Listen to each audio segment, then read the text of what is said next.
The galaxy had been quiet for 3,000 years. Not peaceful, but quiet. The great powers maintained their borders, their fleets, their ancient grudges. They prepared for war that never came, generation after generation building weapons that never fired. The Armistice Agreement had been simple. After the Great Burning, when a dozen species nearly destroyed each other over territorial disputes, the survivors agreed to stop. They divided the galaxy into zones. They promised to stay in their own space. They swore to never again let their conflicts consume entire star systems, and they kept that promise because they were afraid. But 3,000 years is a long time. Long enough for fear to fade into memory, long enough for memory to fade into legend, long enough for the young ones to forget why their ancestors had been so terrified. The Catharn were the first to break the silence. They were a proud species with 4 arms and scales that shimmered like oil on water. They had spent 3,000 years rebuilding, reproducing, and rearming. Their empire now stretched across 40 systems, and they wanted more. Their leader, Supreme War Master Krelvax, stood before the Galactic Council transmission array. His translator collar hummed as he spoke, broadcasting his words to every civilized world in the galaxy.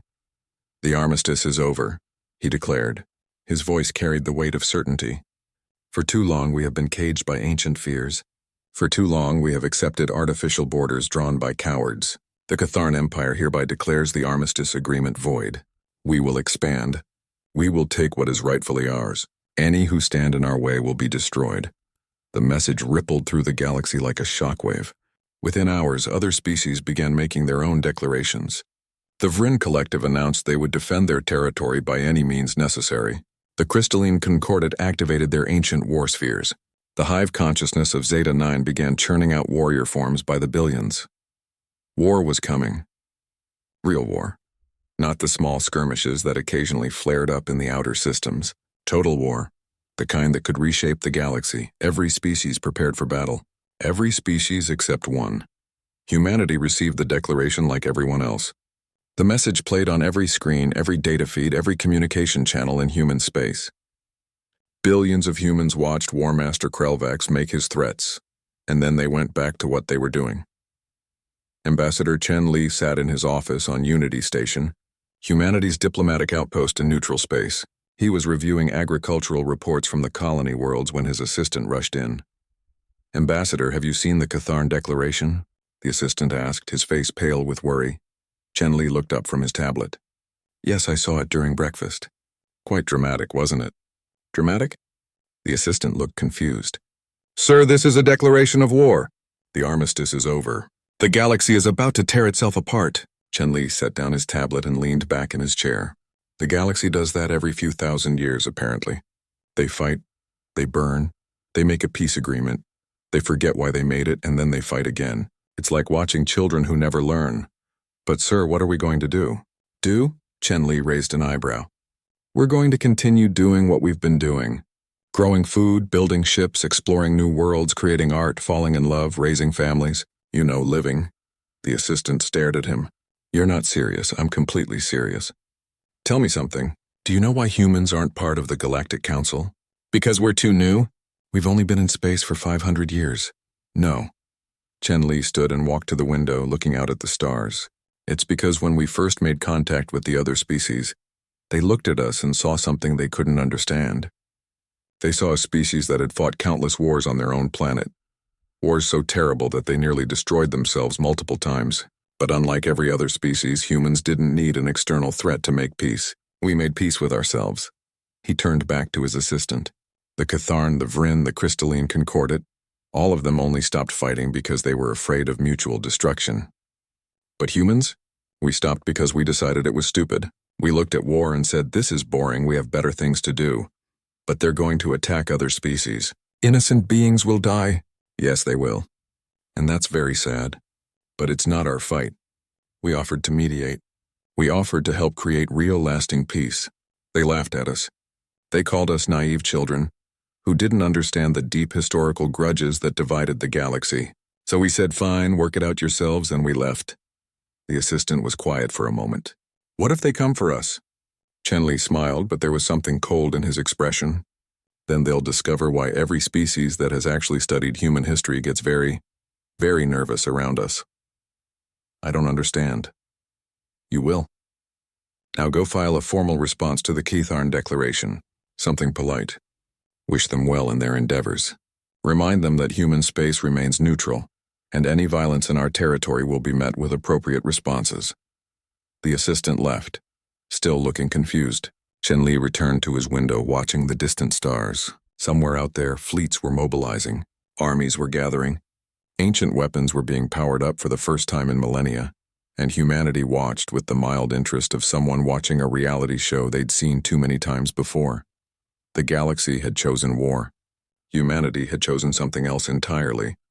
The first battle of the new war happened in the Kronos sector, right on the border between Ketharn and Vryn space. 300 Ketharn warships faced off against 200 Vryn defensive platforms. The battle lasted 6 hours and resulted in massive casualties on both sides. The galaxy watched. Species took sides. Old alliances reformed. New enemies emerged. It was exactly like the wars of old, as if the last 3,000 years had taught them nothing. Humanity watched too, but with different eyes. On Earth, in the city of New Shanghai, a group of students sat in a cafe watching the battle footage on a large screen. The images showed ships exploding, debris fields expanding, the bright flashes of energy weapons tearing through hulls. "Look at their formation," one student said, pointing at the Ketharn fleet. "They're using the exact same tactics from the Battle of Burning Suns, 3,000 years ago. And the Vryn are responding with the Iron Wall defense," another added, also 3,000 years old. "Do they not have military academies? Do they not innovate?" A third student pulled up historical records on her tablet. "According to this, both sides are using weapons technology that's basically unchanged for millennia. They've made them bigger and more powerful, but the fundamental designs are ancient." "That's so weird," the first student said. "It's like they're stuck in a loop." Their professor, who had been listening quietly, spoke up. "That's because they are stuck. They're playing out the same conflicts their ancestors did, using the same thinking, the same strategies. They never moved past it." "Why not?" a student asked. "Because moving past something requires you to actually learn from it. Learning requires humility. Humility requires admitting you were wrong. And none of these species want to admit their great wars were pointless wastes of life." On the screen, another wave of ships engaged in combat. More explosions. More death. "So what do?" the first student asked. The professor smiled. "We do what humanity does best. We make something interesting out of it." Across human space, the war became entertainment.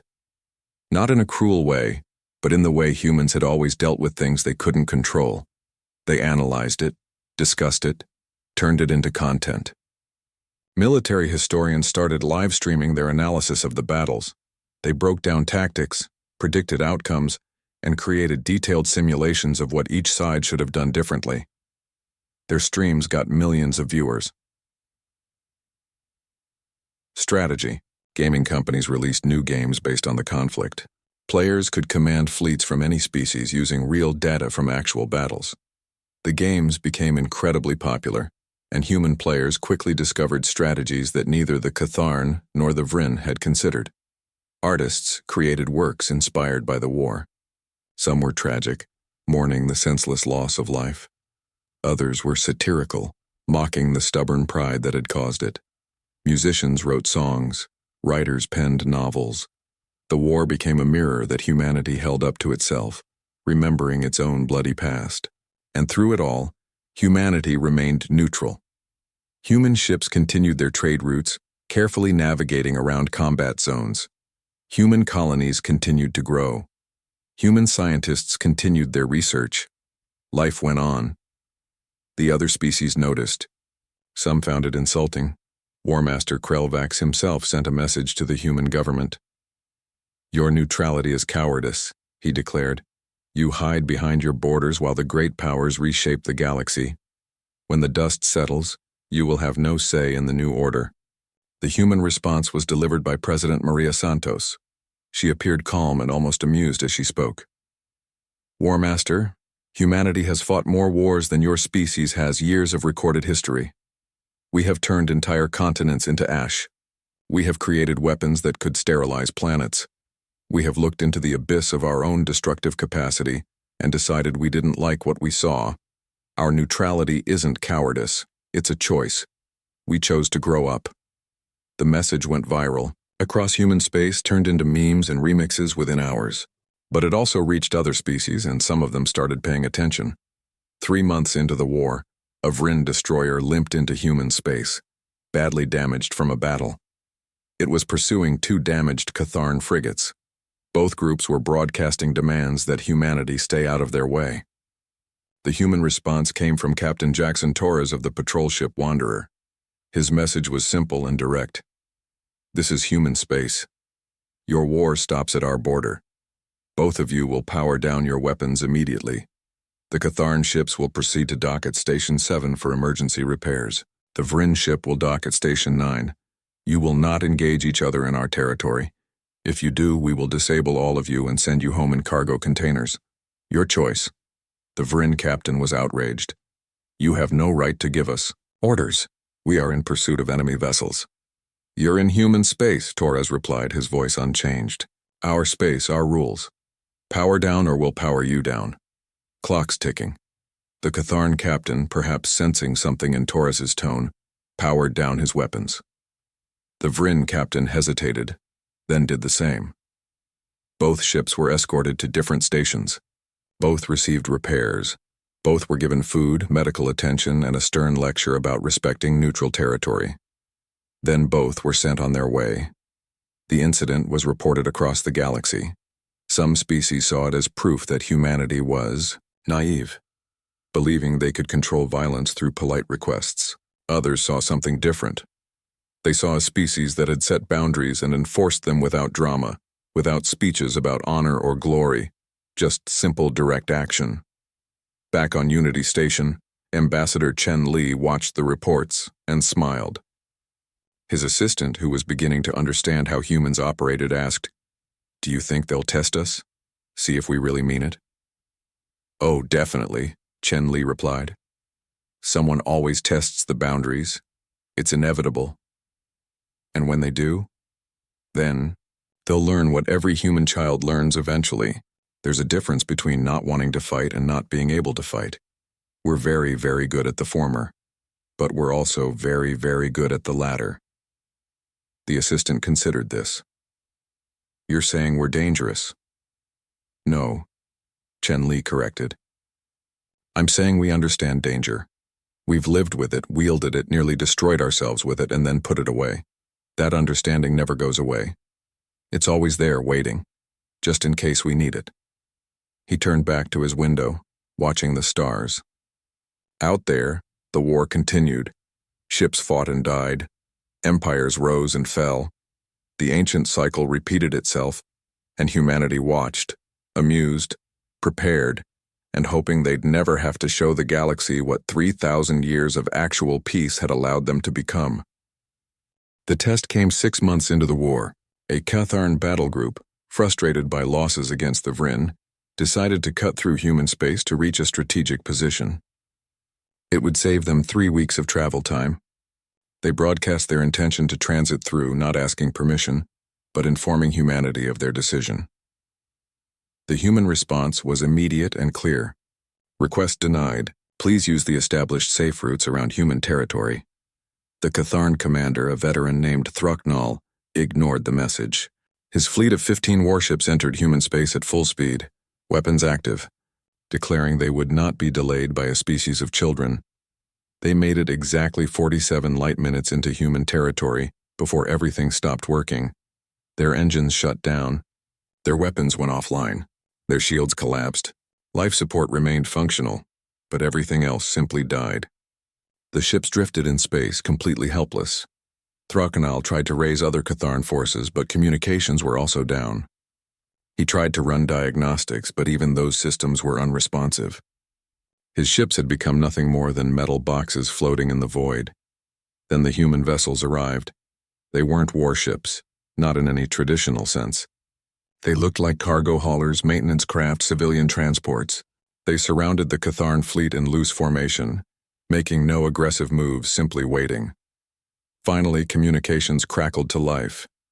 A human voice spoke in perfect Catharn language. "Commander Throcknall, this is the human vessel Patience. You violated our territory with hostile intent. Your ships have been temporarily disabled. No one is hurt. Life support is fully functional. You have two choices. 1. You can accept a tow to the nearest exit point of human space and continue your journey the long way around. 2. You can sit here until your own people come looking for you, which will take at least 2 weeks. Either way, you're not passing through.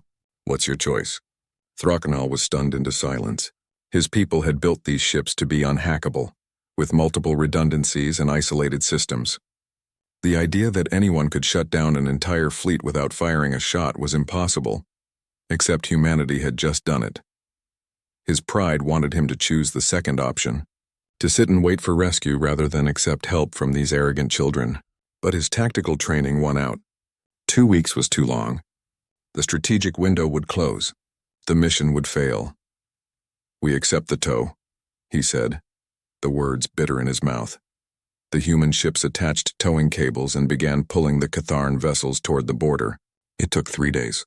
3 days of humiliation as civilian craft dragged military vessels like broken toys. 3 days of his crew asking questions he couldn't answer. When they reached the border, the human ships released the towing cables and moved away. Suddenly, all systems came back online. Engines roared to life. Weapons armed, shields activated. Everything worked perfectly as if nothing had happened. The human voice spoke one last time. "Have a safe journey, Commander. And please remember, human space is neutral. Next time you need to pass through, send a formal request through proper channels. We have safe transit corridors for non-combatants, but warships with active weapons don't get to just cruise through our home. Would you let armed strangers walk through your house?" The connection cut. The human ships turned and headed back into their territory. Throcknall stood on his bridge, staring at the retreating vessels, trying to understand what had just happened. When he returned to Catharn space, he filed a full report. His superiors were furious but also deeply concerned.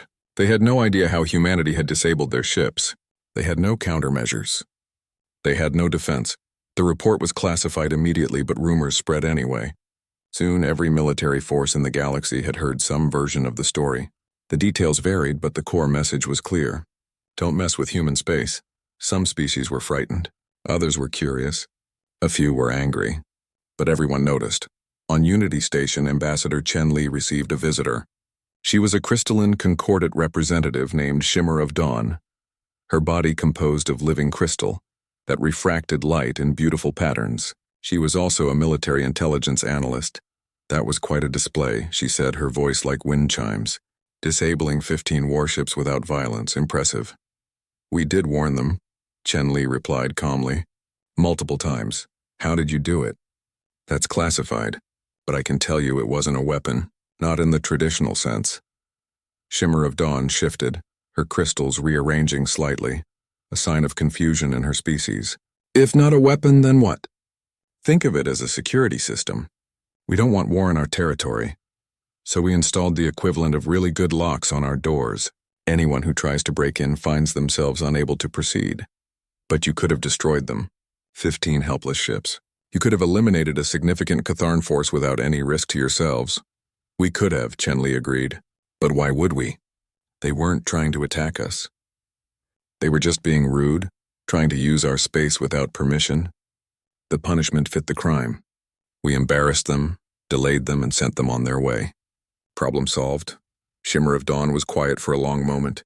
"Your species is strange. You have power, but don't use it for advantage. You have the ability to influence this war, but remain neutral. Why?" Chen Li stood and walked to a wall display, bringing up an image of Earth. "Because we've been where you all are. We fought wars like yours for thousands of years. And eventually we learned something important. Victory in war doesn't actually solve anything. It just determines who gets to make the next set of problems. Real peace doesn't come from winning. It comes from choosing not to fight in the first place. The Catharn would call that weakness. The Catharn are currently losing a war because they're using tactics that are 3,000 years old and haven't worked any of the previous times they tried them. Perhaps they're not the best judge of strength and weakness." Shimmer of Dawn made a sound like tinkling bells, which Chen Li recognized as laughter. "You make a fair point, Ambassador. Tell me, What would it take for humanity to end its neutrality? What would make you join this war? Chen Li's expression became serious. If someone attacked human territory with intent to harm our people, we would respond. If someone committed atrocities so terrible that our conscience wouldn't let us stand by, we might intervene. But a territorial dispute between species who've been fighting over the same borders for millennia, that's not our problem. And if the war came to your borders, if you became collateral damage, we've made our borders very clear. We've demonstrated our ability to defend them. Anyone who attacks us at this point would be making a very informed choice about the consequences. Which would be? Chen Li smiled, but it wasn't a pleasant expression. We would defend ourselves, efficiently, decisively, and with the absolute minimum force necessary to end the threat. No glory, no honor, no dramatic battles for the history books, just simple, effective defense. And then we'd go back to our normal lives because we have better things to do than wage eternal war. Shimmer of Dawn left soon after, carrying the message back to her people. The crystalline Concordat began routing their ships around human space without complaint. Other species noticed and followed suit. Human space became an island of calm in a galaxy at war. Ships could dock at human stations for repairs, regardless of which side they fought for. As long as they powered down weapons and behaved themselves, trade continued. Art flourished. Science advanced. And humanity watched the war continue, shaking their heads at the waste of it all, grateful they had learned their lessons before reaching the stars. The war entered its second year. Billions had died. Entire colonies had been destroyed. The economic damage was incalculable, and still the fighting continued, because no one wanted to be the first to propose peace. That would be admitting defeat, but something was changing. Slowly, quietly, some beings were starting to question the whole thing. It started with individuals.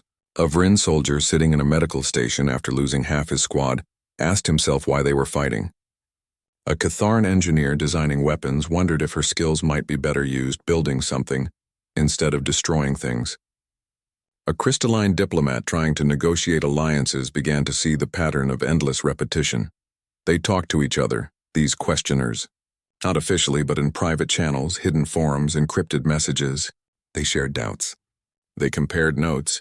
They realized they were asking the same questions, and many of them were doing it from human stations. The neutral zone that humanity maintained had become more than just a safe place for repairs.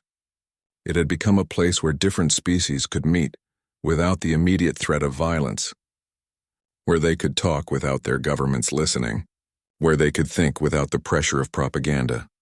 Some military commanders noticed this and didn't like it. One Catharn admiral named Krethkor decided to do something about it.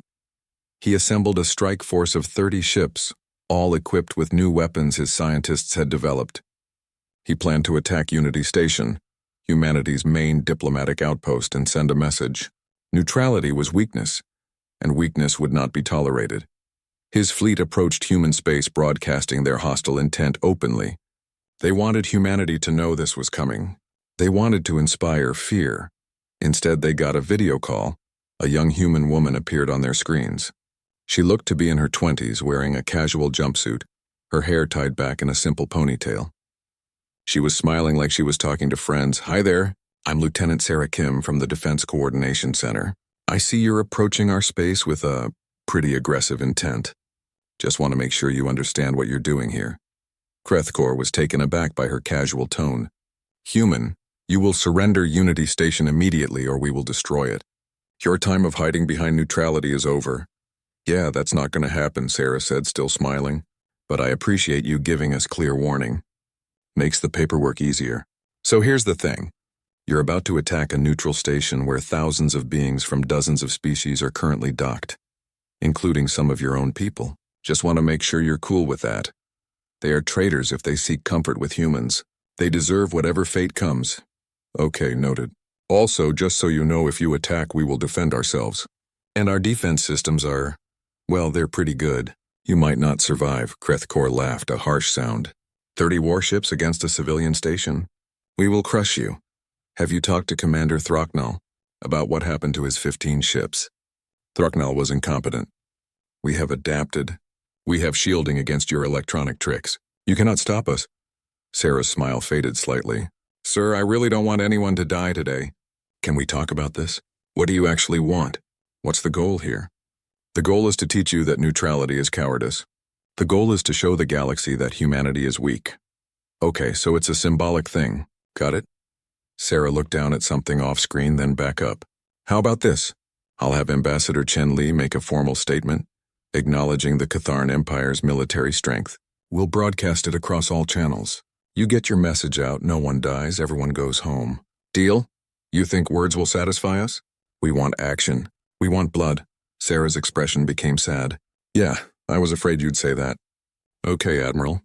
You've been warned. We will defend ourselves. Last chance to turn around. We will see you destroyed, child, the connection cut. Krethkor's fleet continued forward, crossing into human space. Their shields were active, designed specifically to prevent the kind of system shutdown that had happened to Throcknall. They were ready for anything. What happened next took exactly 7 seconds. The human station's defenses activated. But instead of electronic warfare or disabling fields, they used something much simpler. Kinetic weapons. Tiny projectiles accelerated to incredible speeds, precisely targeted. Each Catharn ship was hit by exactly 3 projectiles. One took out their primary weapons array. One destroyed their engine core. One eliminated their communication systems. The shots were so precise, so perfectly placed that no other damage occurred. No hull breaches. No casualties. Just 3 critical systems per ship, removed with surgical precision. In 7 seconds, 30 warships became 30 floating wrecks. Then Sarah's face appeared on their emergency screens. So, that happened. Everyone okay in there? Life support should still be working fine. We're sending rescue ships now. You'll all be taken to medical facilities, checked over, given food and water, and then sent home. Please don't try anything else, stupid. We really don't like hurting people. The rescue operation took 2 days. Every Catharn crew member was treated with respect and medical care. They were well fed, their injuries tended, their ships prepared for towing. And through it all, humans remained polite, almost apologetic about the whole thing. When Krethkor was finally released and sent home, he was a changed man. He had seen his mighty fleet disabled in seconds. He had been treated with kindness by the very beings he had tried to kill. He had been forced to confront the reality that humanity's neutrality wasn't weakness at all. It was choice. And choice backed by capability was the most dangerous thing in the galaxy. The footage of the 7-second battle spread everywhere. Military analysts across multiple species studied it frame by frame. The precision was impossible. The speed was unthinkable. The restraint was terrifying. 30 ships disabled without killing anyone. That meant humanity had complete control. They could have destroyed the fleet. They could have killed everyone on board. But they chose not to. That choice was more frightening than any show of force could have been. In the weeks that followed, something shifted in the galaxy. Military forces started avoiding human space completely, not out of contempt but out of respect. Trade with humanity increased as species realized that neutral ground was valuable, and slowly, very slowly, more beings started questioning whether the war was worth it. In a bar on Unity Station, 3 soldiers from 3 different species sat together. 1 Catharn, 1 Vryn, 1 Crystalline. They were all technically enemies. But here in human space, they were just people. Why do you think they stay neutral? The Vryn soldier asked. The Catharn, a veteran who had served with Krethikor's fleet, answered. Because they already know how their story ends if they join. They've lived it before. They're trying to show us there's another way. Will we listen? The Crystalline wondered. All 3 looked around the bar. Dozens of species mixing freely, talking, laughing, living. All of them taking a break from a war that none of them really understood anymore. Some of us already are, the Catharn said. Outside the station, in the darkness between stars, the war continued. But inside human space, a different future was being quietly built, one conversation at a time, one friendship at a time, one choice at a time. The war reached its breaking point in the 3rd year, not through a decisive battle or a great victory, but through exhaustion. The great powers had depleted their resources, lost millions of lives, and gained almost nothing. The borders were roughly the same as when it started. The old grievances remained. Nothing had been solved, but no one wanted to be the first to suggest stopping. That was when War Master Krelvax, the same leader who had declared the Armistice void, did something unexpected. He sent a message to Ambassador Chen Li requesting a private meeting. They met on Unity Station in a small conference room with a view of the stars. Krelvax arrived with full military honors, his scales polished, his uniform pristine. He was trying to maintain dignity even as his empire crumbled around him. Chen Li greeted him with tea. Simple earth tea, nothing fancy. "Thank you for coming, War Master," Chen Li said. "What can humanity do for you?" Krelvax stared at the tea for a long moment before speaking. "I need to understand. How did you do it?" "Do what?" "Stop. How did humanity stop fighting itself? We've studied your history. You were as warlike as any species in the galaxy, more violent than most. Your planet has scars from weapons that make our arsenal look primitive. And yet you stopped. How?" Chen Li sipped his tea. "It wasn't one thing. It was a million small choices made by billions of people over centuries. But if I had to point to the turning point, it was when we collectively realized that being right wasn't worth being dead." "Explain." "Every war humanity fought. We fought because we were certain we were right. Our cause was just. Our enemies were evil. Our victory was necessary. And every time, both sides believed that with absolute certainty. It took us a very long time to understand that certainty itself was the problem." Krelvax shifted in his seat. "You're saying the Catharn are not right to expand?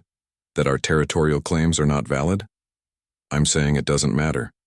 Even if you're completely right, even if your claims are historically justified and morally pure, is it worth the millions of dead? Is it worth the destroyed colonies? Is it worth creating generations of beings who will hate each other? But if we don't fight, we show weakness. Others will take advantage." "No," Chen Li said firmly. "If you don't fight, you show strength. The strength to choose a different path. The courage to say the old ways were wrong." Krelvax was quiet for a long time. When he spoke again, his voice was softer. "My people are starving, our economy is in ruins, we cannot continue this war. But if I propose peace, I will be seen as a coward. I will be replaced by someone more aggressive and the war will continue." "Then don't propose peace. Propose something else." "What?" Chen Li leaned forward. "Humanity has been developing new agricultural technology, methods to increase food production without expanding territory. We have economic models for recovery after conflict. We have diplomatic frameworks for resolving disputes without violence. What if, instead of peace, you proposed progress?" "I don't understand." "Make it about the future, not the past. Don't say we need to stop fighting because fighting is wrong. Say we need to stop fighting because we have better things to do. Frame it as evolution, not surrender." Krelvax considered this. The other species would never accept help from humans. They would see it as interference. "Then make it their idea. We'll provide the resources and knowledge quietly. You take credit for the innovation. We don't need recognition. We just want the killing to stop." "Why would you do this? What do you gain?" Chen Li smiled. "Neighbors who are too busy building better lives to blow each other up. That's a pretty good gain for us." Over the next 6 months, something remarkable happened. Several species independently announced new initiatives. The Catharn unveiled revolutionary agricultural technology. The Vryn discovered new economic recovery methods. The Crystalline Concordat proposed a framework for dispute resolution. No one mentioned humanity's role. The technology and ideas spread under the original species names. Pride was maintained. Face was saved. And slowly, gradually, the fighting decreased. Not because anyone surrendered, but because everyone found something better to do. Admiral Krethkor, the same leader whose fleet had been disabled in 7 seconds, became the Catharn representative to a new galactic council. This one was different from the old one. Instead of focusing on maintaining borders and managing conflicts, it focused on sharing resources and solving common problems. Humanity was invited to join. They accepted, sending a delegation led by Ambassador Chen Li. But they didn't try to lead or control. They participated as equals, offering ideas when asked, helping when needed, and mostly just listening. 5 years. After the armistice ended, a formal peace wasn't declared. It didn't need to be. The war simply stopped because no one was fighting anymore. The borders remained disputed on paper, but in practice, species cooperated across them. The old grudges still existed, but they seemed less important than the new opportunities. On Unity Station, now renamed Unity Hub and expanded to 10 times its original size, beings from across the galaxy worked together. Scientists collaborated on research. Artists shared their cultures.